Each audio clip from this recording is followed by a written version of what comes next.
अस्सलाम वालेकुम नाज़रीन, हाईटेक न्यूज के खबरनामे में आपका खैर मकदम है। मैं हूं नेहा खान। नजर डालते हैं आज की अहम खबरों पर। मस्जिद आसार शरीफ रहमानिया तालागड्डा में सदर मोहम्मद शफीउद्दीन और दीगर की जानिब से ईद मिलाद प्रोग्राम मुनक्किद किया गया, जिसमें कई हिंदू भाइयों ने शिरकत की और खुशी का इजहार किया। इस मौके पर तालागड्डा यूथ वेलफेयर एसोसिएशन की टीम के अलावा दीगर मौजूद रहे। जीवन सिंह ने हाईटेक न्यूज चैनल से बात करते हुए तफसीलात बताई।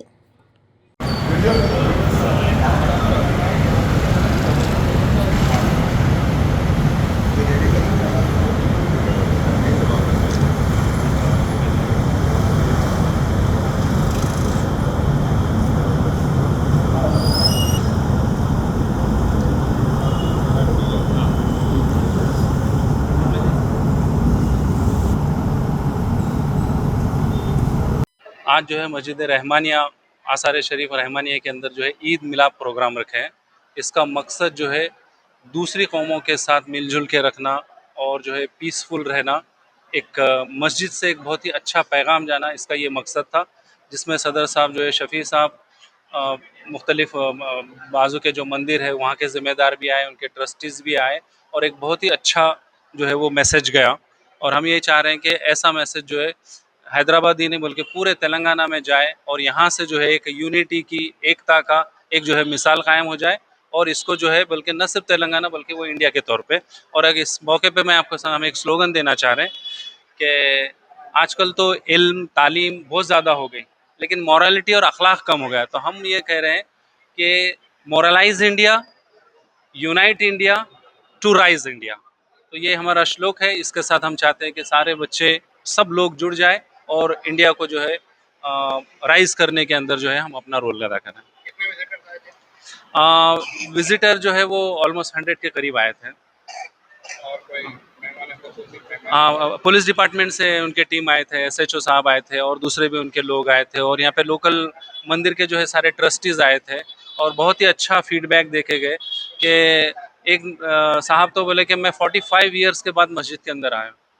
डरता था कि मस्जिद के अंदर आएंगे तो शायद आप मेरे को बुलाएंगे क्या नहीं बुलाएंगे, लेकिन बहुत खुशी हुई कि आप लोग मस्जिद में बुलाए। बहुत अच्छे फीडबैक थे। करने से पहले हम सोचते हैं कि बहुत ज़्यादा क्या लोगों के मतलब रिएक्शन होंगे, लेकिन एक बार करने के बाद ऐसा लगता है जिसको हम कुछ गलतफहमियाँ होती वो दूर हो जाती हैं।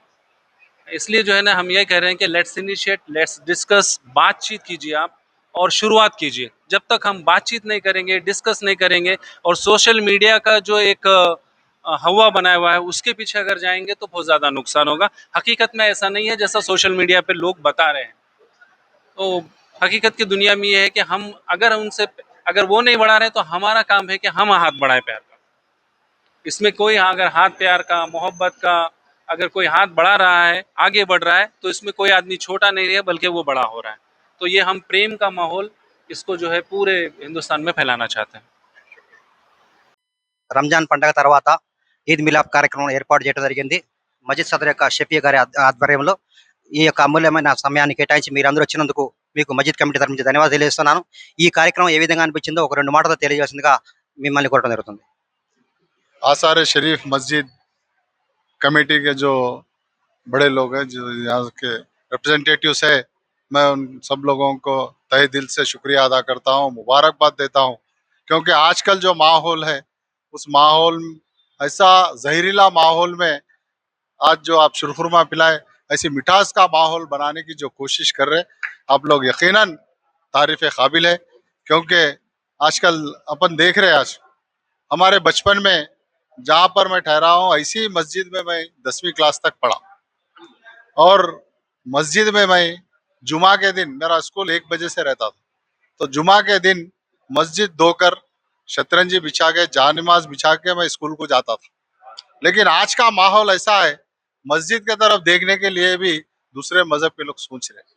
ऐसे माहौल में हिंदू, मुस्लिम, सिख, ईसाई सारे लोगों को एकजुट कर कर आसार शरीफ मस्जिद के जो बड़े लोग हैं, यहाँ के जो भी रिप्रेजेंटेटिव्स है, ये जो नया ख्याल, बहुत अच्छा ख्याल जो आया, मैं उनको तहे दिल से मुबारकबाद देता हूँ। ऐसा सिलसिला जारी रहना चाहिए क्योंकि आने वाले जो दिन है इससे और खराब होने वाले हैं। अपने को अंदाजा इसका लग रहा, क्योंकि अपन सियासी बातों में नहीं जाते हुए मजहबी मामले में सियासी यानी तो हुकूमत का जो इन्वॉल्वमेंट है, जो दखलंदाज है, वो मजहबी मामले में नहीं होना, लेकिन आज वो शुरू हो गया। क्योंकि 400 साल पहले या 1400 साल पहले ये मुकर्रर हो गया था कि शादी किसकी कैसा होना है, किसकी जिंदगी कैसा गुजर रहा है, खुला कैसा होना है, तलाक कैसा होना है, डाइवर्स कैसा होना है। हर एक मजहब का अपने अपने मजहबी लोग, बड़े लोग बैठ के वो तय कर दिए थे।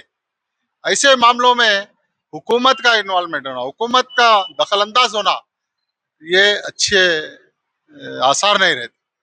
क्योंकि मजहबी लोग हैं इसके लिए, कैसा मजहबी लोग, मजहबी मामले कैसा आगे बढ़ना है। नमाज पढ़ने का तरीका अगर आप सिखाए तो आप क्यों, पूजा करने का तरीका अगर हुकूमत बोल रही आपको पूजा ऐसा करना है तो मतलब नहीं है। आपको तलाक देने का अगर सिस्टम आप बदलना चाह रहे तो बिल्कुल एक बार हुकूमत सोचना, हुकूमत मजहबी मामले में दखल अंदाज नहीं करना। मजहब अलग चीज है, हुकूमत और सियासत अलग चीज है। और मेरे को बहुत खुशी हुई, मैं हर गली में जाके हमारे भी लोगों को बोलता हूँ, नहीं हालात बदल गए, हालात में बदलाव आया। क्योंकि आप जैसा अभी थोड़ी देर पहले बोले कि अल्लाह, भगवान, ईसाई, सिख के जो गुरु नानक है, सब नाम अलग अलग है लेकिन रास्ता एक ही है। मैं भी यकीन करता हूँ ये चीज़ों पे, क्योंकि मेरी पैदाश जो है गोलकुंडे किले में हुई। मैं 5 वक्त नमाज और 5 वक्त अज़ान की आवाज़ सुनता था। फजर में मैं फजर की अज़ान से उठता था, जोहर की अज़ान को दोपहर का खाना खाता था।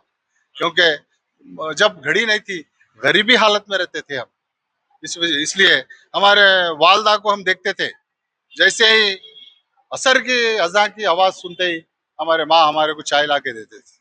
मगरिब की अज़ान होते ही हमारी माँ पल्लो डालने के सर के ऊपर, चलो मियाँ अब ये टाइम पे खाना नहीं खाना है, ये टाइम पे अगर खाना खाए, डराते थे जब, अगर ये टाइम पे खाना खाए आप तो ऊपर अपने बड़े लोगों को नहीं थे, हमारा अकीदा था। फिर ईशा की नमाज में फिर रात का खाना खाते थे। ये घड़ियां वगैरह नहीं थे जब, तो 40 साल में इतना बदलाव आ गया, इंसान इंसान में बहुत दूरियां बढ़ गई। आप यकीन नहीं मानते, मेरा बचपना पूरा मस्जिद में गुजरा। वही उसकी दुआओं का असर है, मैं आज 2 वक्त की रोटी खा रहा हूँ। 4 लोगों को, कम से कम मेरे घर आने वालों को भूखे नहीं जाने देता हूँ। कम से कम मेरे से जो भी हुआ वो मदद करता हूँ। मैं समझता हूँ मस्जिद के अंदर में जो खिदमत करा, और जितने भी, आप यकीन नहीं मानते, आज कोई भी ऐसे लोग नहीं है। आज नौजवानों में बहुत सारे फर्क आ गए। इफ्तार पार्टी के जो इफ्तार के लिए जब मस्जिद में लोग हिस्सा भी जाते थे तो हम काट के प्लेटों में तकसीम करते थे। तराबियां जब होते थे तो 1.25 पारे की तराबी होती थी। जब 1.25 पारे की तराबी जब होती थी तो तराबियों में हम लोग पूरे लोग चले जाने के बाद जो भी बिछाते थे, जानमाज समझिए और ऐसे शतरंजी जो भी थे, हम निकाल के बाजू में रख दे के हमारे मौजम साहब से आशीर्वाद लेके जाते थे। आज हालत नहीं है ऐसे, हालात खराब कर दिया सियासी जमात। कोई एक जमात नहीं है, हर एक जमात वाले हालात खराब कर दिए। लेकिन जो आज कोशिश है, छोटी सी कोशिश, इंशाअल्लाह ताला मैं समझता हूँ आने वाले दिनों में ये बढ़ते जाएंगे। और क्योंकि हिंदुस्तान में जो हालात पैदा कर रहे हैं वो हालात से अपने को सामना करना है। ऐसे शफी भाई जैसे लोग हर गली में, हर मस्जिद कमेटी में, अगर उन लोग अपना इंटरेस्ट लेकर, तहे दिल से मैं उन लोगों का शुक्रिया अदा करता हूँ। क्योंकि आज जो यहाँ पर ईद मिलाप के नाम से हिंदू मुस्लिम सबको एक जगह पर, इस मौके पर, क्योंकि 45 साल के बाद मैं मस्जिद में आया यकीनन, क्योंकि लोग अगर मस्जिद में मैं जा रहा हूँ तो घूर के देख रहे। 45 साल पहले मैं अपने खुद ही से मस्जिद में जाता था, लेकिन आज जाते आते देखते हुए जाता हूँ मस्जिद को, लेकिन आने का हिम्मत नहीं करता हूँ, क्योंकि आप हकाल देते बोल के भी डरता हूँ। लेकिन उस दिन वैसा नहीं था, बादाम का झाड़ था मस्जिद में, हमारे मौजम साहब अजान देते तो आधी बस्ती तक सुने आती थी। जब माइक भी नहीं था, गरीबी हालत थी, हमारे मौजम साहब मकबूल साहब बोल के थे, अजान देते थे तो आधी आधी बस्ती तक सुने आती थी। सायरन नहीं था, जब जो रात में अब आपको इफ्तार पार्टी के लिए बुलाते, वो सायरन नहीं था, फातिहा बोल के आवाज देते थे। तो हाँ, जो घर में पैदाशी माँ और बहनें रहती थी उन लोग तक भी सुने जाती थी, उन लोग भी जब भी रोजा खोलते थे। तो जबकि हालात ऐसे थे, हिंदू मुस्लिम ऐसा कुछ भी मजहबी मामले नहीं थे, मैं समझता हूँ इंशाल्लाह जो अब ये शुरुआत हुई है इसको हम और आप दोनों मिलकर इसको आगे लेके जाएंगे, क्योंकि आने वाले नौजवान शायद को नौजवान बच्चों को ये बताना है कि जैसे आप बोले सब एक है, हम सब मिलकर रहेंगे, क्योंकि थोड़े दिन की दुनिया है। बड़े बड़े लोग आज चले गए, अकबर जैसे बादशाह चले गए, रंजीत सिंह राणा प्रताप जैसे राजा लोग आज चले गए, अपन तो क्या चीज है बोले।